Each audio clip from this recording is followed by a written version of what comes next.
Handcuff পরান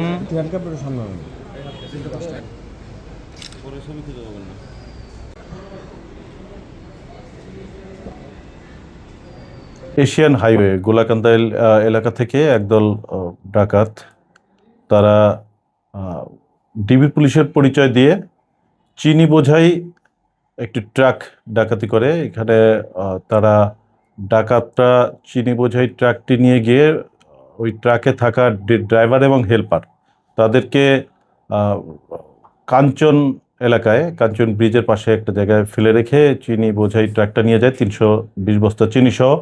ইতিমধ্যে এই ঘটনায় আমরা একটা ডাকাতি মামলা রুজু হয়। আমাদের মামলা রুজুর পর হইতে আমাদের অভিযান কার্যক্রম অব্যাহত থাকে, যার ফলশ্রুতিতে আমরা ঢাকা মহানগর এলাকার ডেমরা ও যাত্রাবাড়ি থানা এলাকা থেকে এই ঘটনায় সম্পৃক্ত 3 জন ডাকাতকে আমরা ইতিমধ্যে আটক করেছি এবং এই ডাকাতির লুণ্ঠিত চিনির মধ্যে আমরা 44 বস্তা চিনি ইতিমধ্যে আমরা উদ্ধার করতে সক্ষম হয়েছি এবং যেই ট্রাকটি সহ এই চিনি নিয়ে গেছিল ট্রাকটিও আমরা ইতিমধ্যে উদ্ধার করতে সক্ষম হয়েছি।